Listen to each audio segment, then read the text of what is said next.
¿Quién ya habla, mi amor?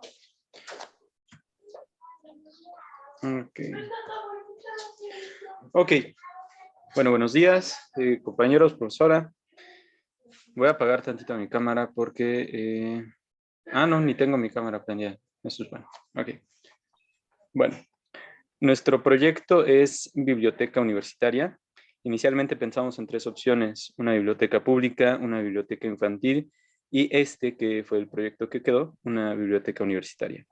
¿Por qué elegimos una biblioteca universitaria?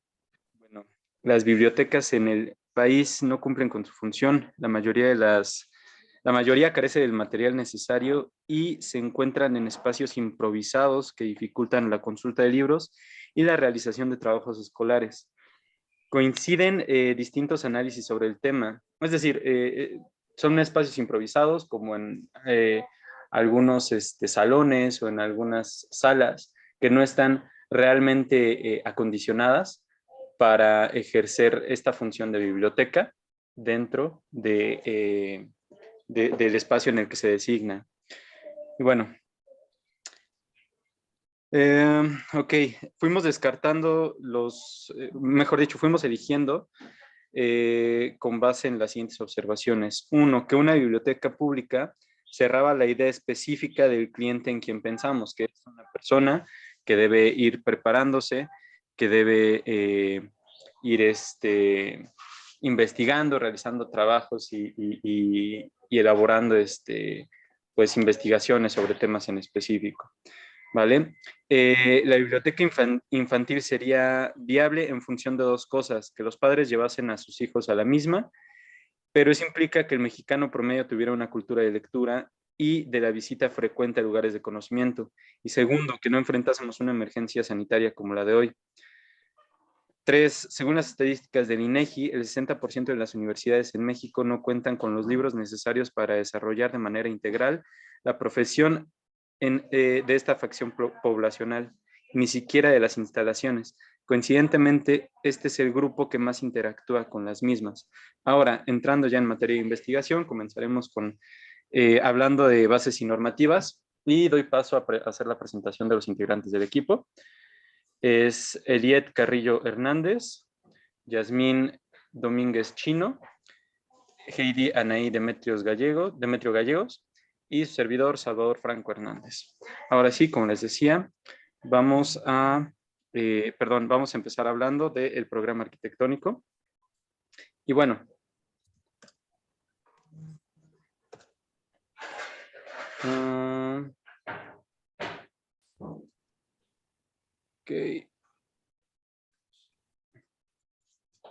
aquí está.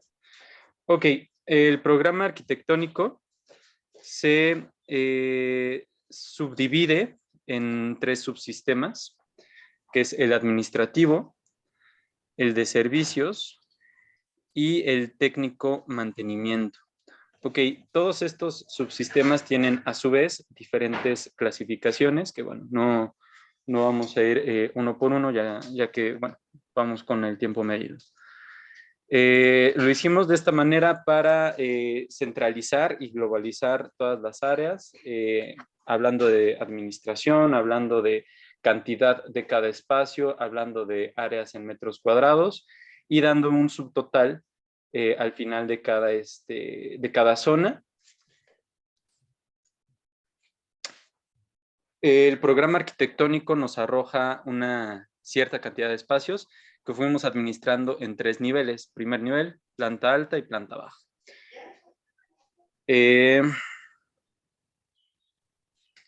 La zonificación 3D, bueno, esta es la zonificación 3D inicial. Como la pueden ver, pues es en 3 niveles, presentada desde distintas perspectivas. Y bueno, el programa arquitectónico, solo por mencionar una definición muy rápida, es que es una de las etapas iniciales del proyecto y es el conjunto de todos los elementos explicativos de y definen el curso que definirá. Es el conjunto de todos los elementos, planos, guías estructurales, es decir, es el conjunto de todas las ideas y que define cómo seguirá el proyecto, ¿vale? Ok, bueno, seguimos con bases y normativas.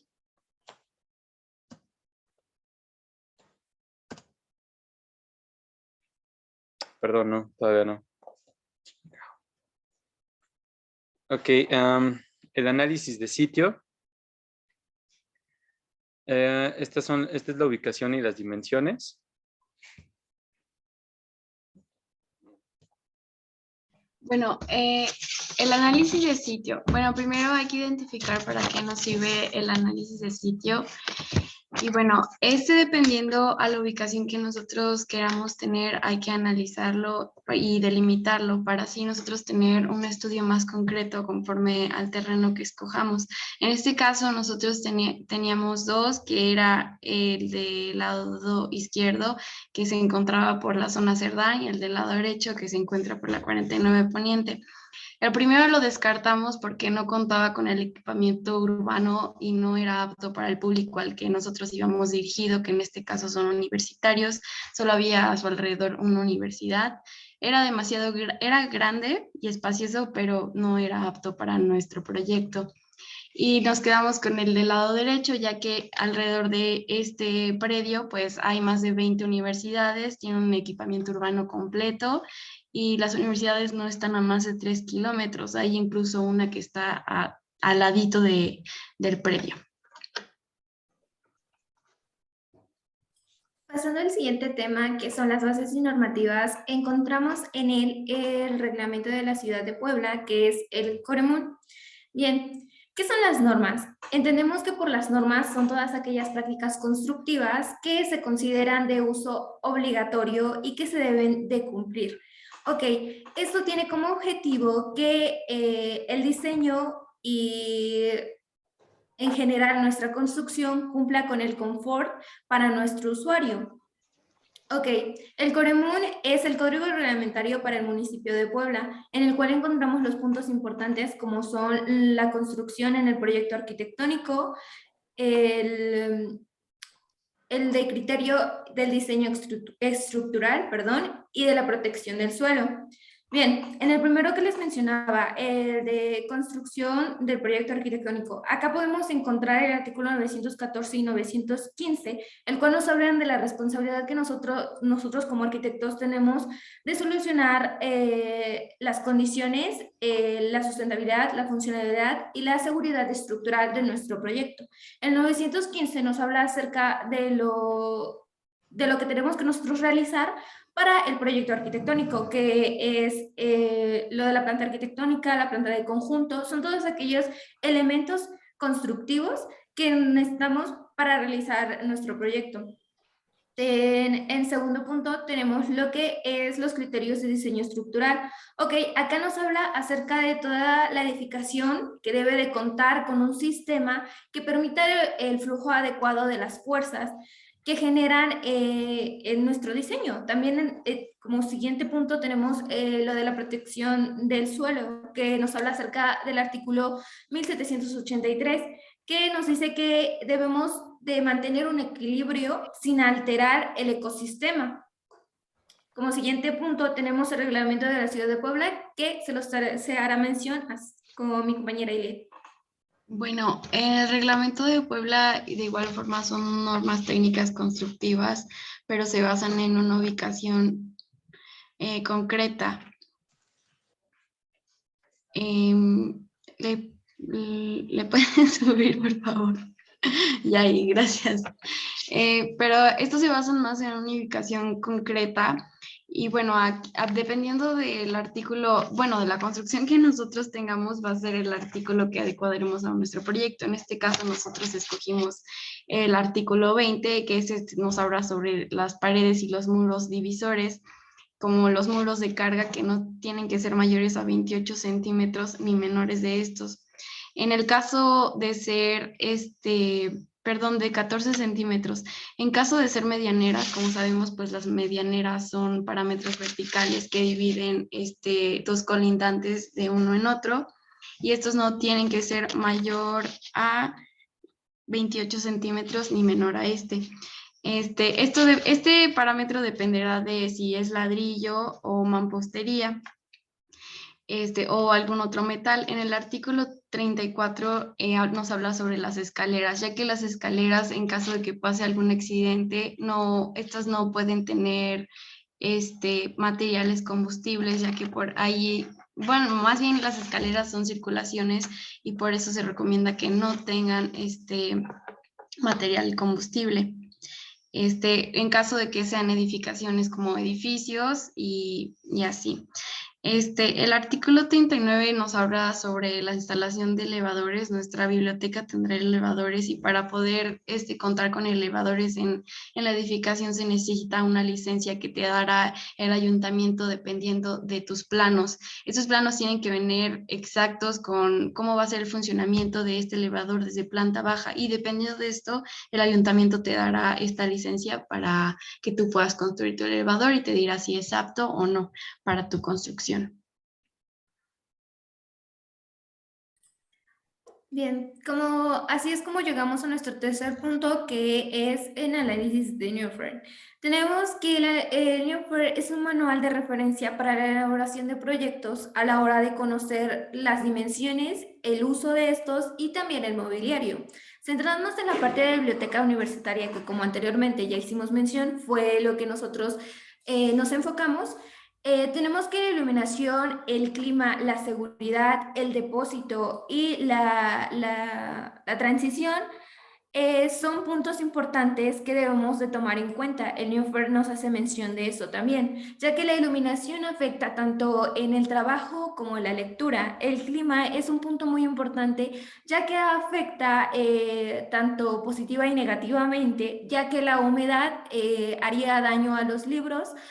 Y en el tema de seguridad debemos de tener en cuenta lo que es la protección contra incendios, la seguridad frente a inundaciones, también con el tema de los robos.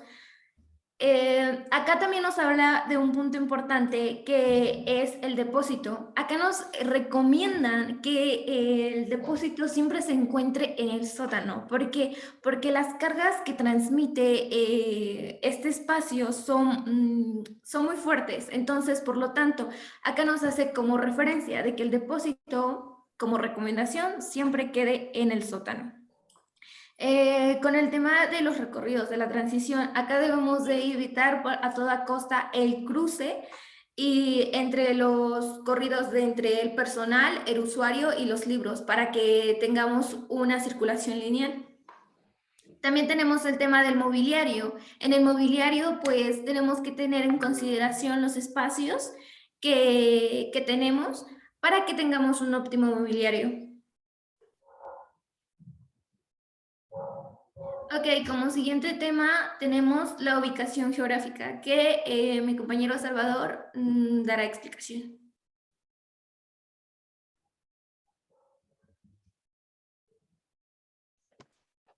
Ok, bueno, esta es la ubicación geográfica realizada de macro a micro.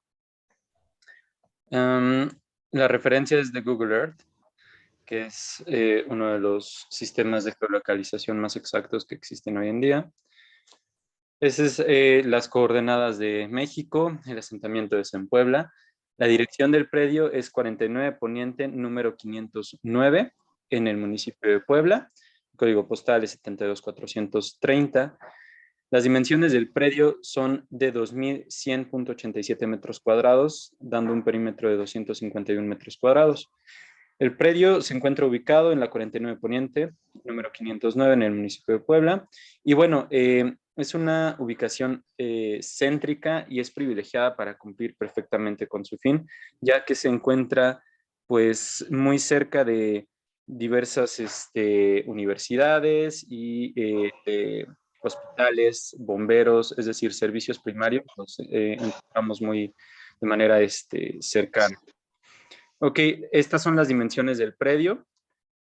Al noroeste tiene una una medida de 95 metros. Al noreste de 37.5, al sureste de 120 metros y al suroeste de 15 metros. Esta es la representación gráfica del predio de acuerdo a su orientación al norte. Ok, esta es la topografía. tenemos irregularidades en el suelo. No son tan grandes, la diferencia es mayor por 3 metros, en el caso más ampliado, pero ya está, ya hay firme de concreto, entonces ya está prácticamente regulado. Ok. Ok, pasando al siguiente tema, tenemos el uso de suelo actual y la carta urbana. Como uso de suelo tenemos que es las actividades que nos va a permitir hacer dentro del predio, o sea, que nos habla acerca de los futuros problemas o cómo podemos edificar correctamente. Es por eso que el uso de suelo es muy importante. La Carta Urbana hace referencia acerca de la planeación que tenemos acerca del crecimiento urbano. Tenemos acá que nuestro predio cuenta con un uso mixto, con una densidad alta que sirve para comercio y servicio. También podemos observar en las imágenes que están abajo que el predio se encuentra en un terreno baldío con vegetación adyacente. También podemos ver que en el mapa que tenemos en el lado derecho nos marcan en verde lo que es la vista que tenemos de las calles que rodean al predio y nos dice que estas cuentan con pavimentación.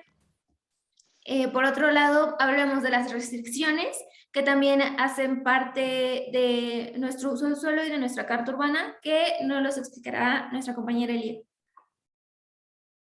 Bueno, las restricciones nos hablan sobre el porcentaje de área libre y el coeficiente de uso de suelo que nosotros podemos ocupar en nuestra construcción y a partir de qué punto podemos empezar a construir, hablando desde nuestra planta baja.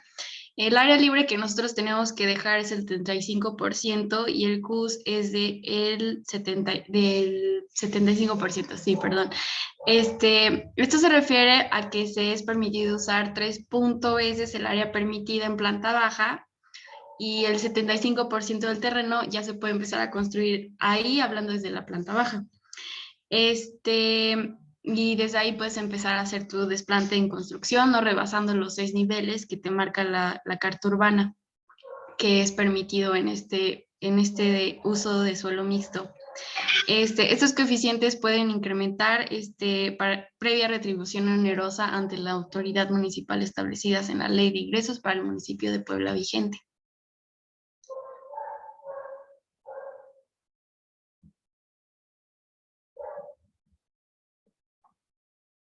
Ok, como siguiente tema tenemos lo que son los visuales. ¿Por qué es importante tener los visuales? Ok, esto sirve para saber hacia qué punto debemos enfocar nuestra construcción, ya sea que nuestras vistas sean interiores o exteriores, dependiendo de lo que tenga a nuestro alrededor el predio. Tenemos que nuestro predio cuenta con colindancia tanto en la parte oeste como en la este. En la parte este tenemos un cuerpo de agua y en la oeste tenemos una sección de predios en construcción. En la parte frontal tenemos un edificio de cristal y en la parte trasera tenemos un desnivel. Ok, con esto concluimos que nuestro visual más destacable es en la parte donde se encuentra el cuerpo de agua, ya que también tenemos ahí vegetación que favorece a nuestra construcción para una mejor vista. En la parte de vialidades, en las vialidades tenemos 3 tipos de vialidades, que son las vialidades primarias, secundarias y terciarias, perdón. En las primarias son vías de alta capacidad que permiten el flujo de tránsito vehicular. En las secundarias son aquellas que funcionan y conectan las primarias y las secundarias. Estas tienen por lo general, la velocidad es un poco más reducida, pero igual y cuentan como conexión entre una vía primaria y secundaria. Por otro lado, las terciarias son las que están primordialmente en accesos dentro de barrios o colonias y que estas facilitan el tránsito entre una red primaria y una secundaria. además de que en estas la velocidad es mínima. Con respecto a nuestro predio, encontramos que como una vialidad primaria es el Boulevard Capitán Carlos Camacho, que es aquella que se encuentra en la lateral derecha, y la secundaria es la calle 49 Poniente, justo la que se encuentra frente a nuestro predio. Y la terciaria es la calle 5 Sur, que es aquella que se encuentra en nuestra lateral izquierda. Acá también representamos un corte, que es aquel que está frente a nuestro predio, que es la calle 49 Poniente, que representa una vialidad secundaria, que es de un solo sentido y de doble carril. Pasando al siguiente tema, estamos con el equipamiento urbano. Y bueno, el equipamiento urbano en este caso nos sirve para identificar los espacios que el público en general va a utilizar y que también se adecúen a nuestro tipo de proyecto y que sean más convenientes para él. En este caso, para una biblioteca, nosotros tomamos en cuenta los servicios como de emergencia, que son los hospitales, bomberos, las estaciones de policía, las universidades, los autoservicios y restaurantes. Todos estos no se encuentran igual a más de 3 kilómetros. Y bueno, los hospitales de bomberos perdón, están de 900 metros a 2.6 kilómetros, la estación de policía de 1.4 a 3 kilómetros, los bomberos de 1.4 kilómetros, bueno, están a 1.4 kilómetros. Las universidades, como ya lo había dicho, están de 600 a los 3 kilómetros. Los otros autoservicios a 2 kilómetros y restaurantes de 600 kilómetros a 1 kilómetro.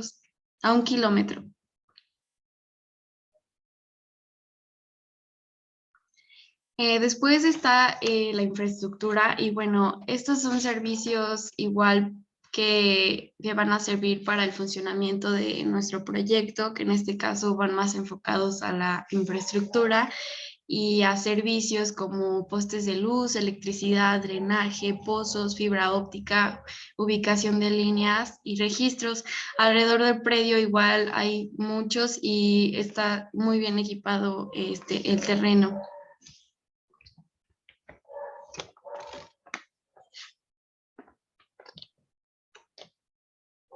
Bueno, medios de transporte urbano. Conocer las rutas que recorren estos medios nos facilita la llegada al predio. Los medios de transporte que pasan cerca del predio son camiones, combis y la ruta. Los camiones y combis recorren la calle 9 Sur y el circuito Juan Pablo II, mientras que la ruta pasa la línea 2 Capu Valsequillo y la línea 3 diagonal Valsequillo. Siguiente, por favor. El mobiliario urbano existente contribuye en buena medida al nivel de calidad de vida que ofrece una ciudad a sus habitantes y esta permite disfrutar de una mejor experiencia. Para este punto se abarcó un rango de 1 kilómetro en donde podemos ver que contamos con un total de 5 parques, 5 estaciones de ruta y 5 paradas de transporte público. Siguiente, por favor. Aspectos ambientales. Dentro del proceso de conceptualización del proyecto implica diferentes etapas. Sin embargo, para lograr cada una de ellas, necesitamos ver varios aspectos. El incorporar las condiciones favorables del clima y el medio natural. Dada la ubicación del predio, contamos con un clima subhúmedo, en donde la temperatura promedio es de 17.5 grados, la mínima es de 6.5 y la máxima es de 28.5 grados. En viento. Aquí se toma en cuenta la dirección del viento para el diseño de los espacios arquitectónicos. Este punto es muy importante porque por este medio se determina la cantidad de calor en cada una de las construcciones y el diseño de las ventanas. Según la ubicación de nuestro predio, el viento predominante es del suroeste para el noroeste. La precipitación, desde el punto de vista arquitectónico, resulta un punto de gran importancia debido a que principalmente Debido principalmente a su frecuencia, se puede determinar el tipo de cubierta a utilizar, su inclinación e incluso los materiales constructivos que se van a emplear. Y bueno, en este caso, la precipitación nos marca que es de 1.270 milímetros. Ahora, asoleamiento. Dentro del estudio de asoleamiento, se debe prever la cantidad de horas que estará soleado. ¿Lo puedes regresar? Que estará soleado el predio para ver si se requiere controlar el ingreso de luz o de la temperatura del edificio. Utilizando el punto más alto de la tabla que está ahí arribita, si lo puedes hacer un poquito más arriba. Ajá, ahí. De la tabla con más horas de luz, realizamos unos esquemas en donde se representa la dirección del sol, las sombras y el viento. Y bueno, este es un esquema más centrado en el edificio. Y ahora sí, siguiente, por favor. Acá ya es considerando el terreno. Y bueno, utilizamos 3 horarios diferentes, en donde es las 8 a.m., en donde empieza a salir como que un poco más el sol. Las 12 p.m., que es el punto más alto del sol. Y por último, las 5 p.m., en donde ya como que empieza a anochecer. Siguiente, por favor. Y bueno, como ya aquí es la conclusión del análisis de sitio, tenemos la zonificación 3D de este. Y bueno, concluimos que la zonificación 3D presente es la más óptima de acuerdo a nuestras necesidades presentadas en nuestro análisis de usuario y correspondientes a las características que el análisis de sitio arroja conforme al diseño.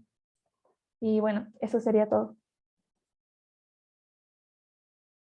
Ok, si quieren comenzamos con las preguntas. Sí. Mi pregunta va relacionado con lo que Salvador había dicho al inicio.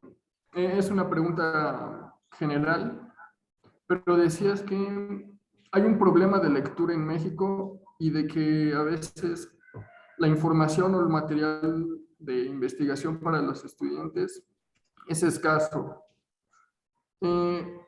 ¿Cómo resuelve la biblioteca ese problema al que estás haciendo señalamiento? Y precisamente cuando estábamos en esta parte, pensamos cómo podría... exactamente esa pregunta.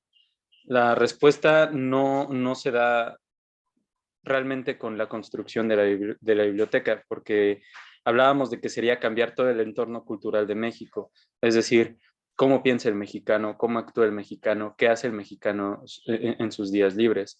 Entonces, la propuesta de construir una biblioteca universitaria es no darle respuesta a esta pregunta, sino ampliar el camino a todos aquellos universitarios que tienen la intención de perfeccionar su profesión. Realmente no hay una propuesta de cambiar esto con un humilde proyecto de biblioteca cuando realmente hay más cines que bibliotecas. No sé si eso responde la pregunta, Fabricio. Sí, sí, entiendo. Okay, es más como... Yo creo que lo que realmente respondería a tu pregunta sería cambiar la cultura de México. Eso es lo que respondería. Ok. Siguiente pregunta, porque creo que vamos cortos de tiempo. Sí, la siguiente pregunta. Bueno. Bueno, si quieres la digo primero. Conforme al cuerpo de agua que habían hablado anteriormente, ¿cuáles serían las restricciones o los problemas que tendrían al tener ese cuerpo de agua? ¿Y cómo podrían solucionar esas restricciones? Ok, yo la respondo. Inicialmente se pensaba, bueno, considerábamos tomar ese cuerpo de agua, ya que teníamos la intención de hacer un jardín botánico. Sin embargo, precisamente lo solucionamos apartándolo, no tomándolo en cuenta, porque entrábamos en otro tema muy complicado que era la botánica, que era biodiversidad, o sea, un tema completamente ajeno al estudio propiamente ya hecho en relación a la biblioteca. Entonces la solución fue hacer una cosa bien y evitar hacer una cosa y media más o menos. Esa fue la respuesta, Gustavo. Ok, siguiente pregunta. Bueno, Sí. era igual sobre el cuerpo de agua, pero bueno, ya lo respondieron. Y bueno, entonces, ¿cómo harían para realmente proteger el medio ambiente? Porque tienen un área, bueno, a lo que se ve en las fotos, tienen un área grande que es de muchos árboles. Entonces, ¿cómo protegerían esa área? Bueno, esa área ya no está tanto dentro del predio, pero en cuanto a eso sí hay restricciones, pero las restricciones son las de siempre, que es simplemente siempre y cuando tu estructura no tire desechos a esas áreas, está todo perfecto. Y eso, como no es tanto parte del predio, eso ya es más como conservación del gobierno por lo mismo del cuerpo de agua, pues no hay tanto problema con conservarlo. No, aparte toda, en cuanto a cuidarlos o, ¿cómo lo podré decir? Darle servicios a esa área, el cuerpo de agua se encarga totalmente porque está muy grande, entonces no necesita cuidados especiales, no, nuestro proyecto no afectaría para nada esa parte porque ya es una parte que ya está construida y ya está estudiada, entonces no afectaría para nada los árboles. Bueno, siguiente pregunta. ¿Y cómo fue que eligieron su terreno? ¿Por qué eligieron ese y no otro que se pudiera acoplar mejor a su biblioteca, ya sea más grande o más pequeño? Con respecto a la elección del terreno, bien, primero nos enfocamos en la localización del predio. Queríamos que nuestro terreno estuviera cerca de las universidades que no cuentan con una biblioteca y que por ello influyera más. Nos andamos centrando en los universitarios, por lo tanto teníamos que buscar una zona en donde los universitarios transitaran con mayor frecuencia. Esta zona era perfecta para cumplir esta función. Como un problema que tuvimos acá era las dimensiones del predio, puesto que no eran tan grandes. Entonces, en nuestro análisis tuvimos que el diseño acoplarlo a las dimensiones, optimizando y garantizando que el diseño fuera adecuado. No sé si con eso responde tu pregunta. Sí, sí, sí. Ok, yo continuaría con mi segunda pregunta, que sería, bueno, en la zonificación o en la forma del terreno que ustedes crearon diseñar, tiene, no sé, se podría llamar un tragaluz o un espacio abierto. ¿Cómo llegaron a la conclusión qué les hizo hacer ese espacio o qué les hizo hacer esa parte de la zonificación? Bueno, nuestro diseño son dos edificios que están conectados por las escaleras y llegamos a esto dado que serían edificios más pequeños y, y pues por la forma del terreno no podría entrar una gran zonificación, un gran diseño.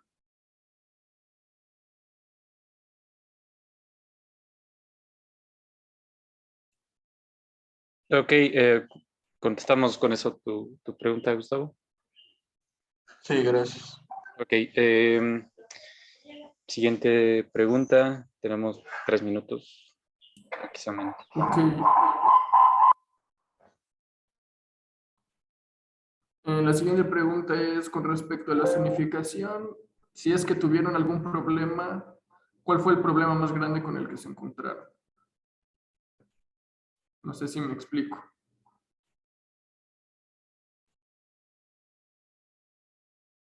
Ok, Sí, yo ya ya, contesté. Ok. yo creo que con respecto a nuestra zonificación, como mencioné anteriormente, el problema que mayormente vimos es que nuestro predio no tiene una forma regular. ¿A qué me refiero? No es un cuadrado, no es un rectángulo. Por lo tanto, así como el predio se va haciendo grande, se va haciendo chiquito. Entonces nosotros tenemos que adecuar nuestros espacios a estas dimensiones. ¿Y qué vimos primero? Que en algunas partes no podíamos, como por ejemplo, acá lo que nosotros, nuestra primera idea era de que, como el análisis de Newford decía, que el depósito debía ir en el sótano, nosotros también pensamos en un estacionamiento en el sótano o incluso el depósito en el sótano, pero porque en nuestro terreno al lado hay un cuerpo de agua y tomando en cuenta lo de la humedad, que este es también un punto importante para los libros en general en la biblioteca, entonces descartamos esa idea y tuvimos que volver a reacomodar nuestro espacio para que nuestro depósito estuviera entre los primeros niveles para que las fuerzas no se sobrecargara el tema de las fuerzas, ¿ok? Entonces, es así como llegamos a dos temas de diseño. No sé si lo notaron, al principio teníamos un modelo 3D y un diseño 2D en el que es muy diferente al que concluimos como final, porque vimos estos errores, analizamos otras cosas en tema de espacio y es como que como el que ahorita andamos presentando, que es una especie de cuadrado, pues lo tuvimos que deshacer de nuevo y llegar a nuestra última conclusión, que era ponerlo de acuerdo también con el cos y el cus, y llegamos a lo que vendría siendo este diseño. Ajá, de este diseño hablamos y fue por eso que lo pusimos así. O sea, sí encontramos muchos problemas a lo largo del diseño que los fuimos solucionando y pues así fue como quedó. O sea que básicamente el cuerpo de agua creó complicaciones a la hora de zonificación. Sí, podría decirse que sí, porque aparte de que lo mencionaba, el tema de las humedades, también el tema del terreno, las dimensiones, fueron básicamente nuestros principales problemas para el diseño. Ok, creo que ya tenemos que concluir, tenemos menos de un minuto. Y pues bueno, creo que concluimos así. Muchas gracias, esto fue nuestra exposición y suerte.